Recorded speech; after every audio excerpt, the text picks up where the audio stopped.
Fason Radyo.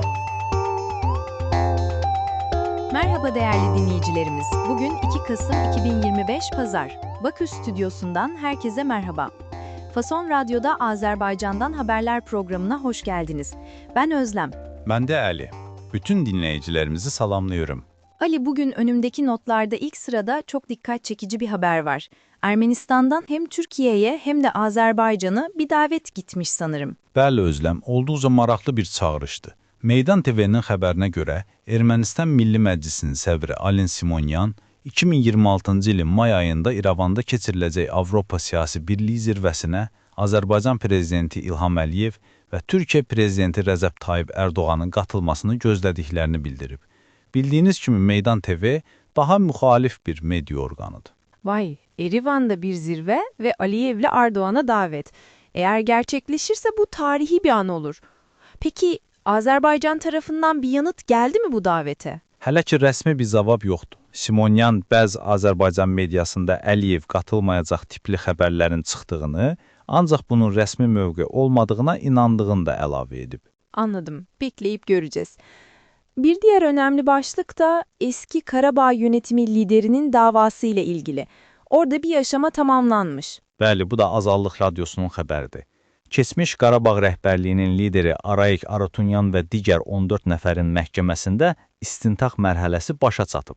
Sabahki iclasda prokurorların çıxış edərək təqsirləndirilən şəxslərə cəza istəmələri gözlənilir. İstintak merhelesi bizdeki soruşturma aşaması oluyor sanırım, değil mi? Bəli, tamamilə doğrudur.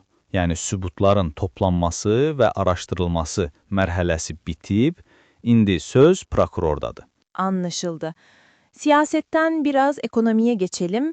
Vatandaşın cebini ilgilendiren bir haber var. Uzmanlar bir uyarıda bulunmuş. Bu hikaye bana o kadar tanıdık ki.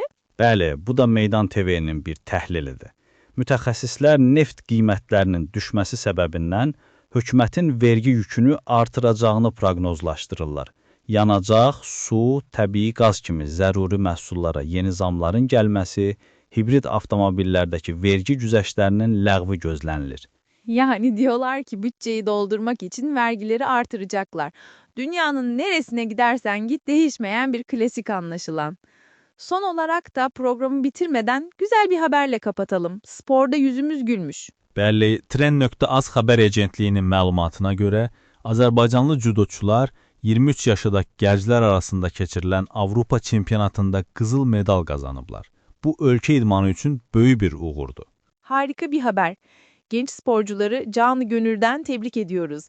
Ali, bugünkü notlar için çok teşekkürler. Mən təşəkkür eləyirəm Özlem. Fason Radyo'da Azerbaycan'dan haberlerin bugünlük sonuna geldik. Yarın yine aynı saatte buluşmak üzere. Hoşça kalın.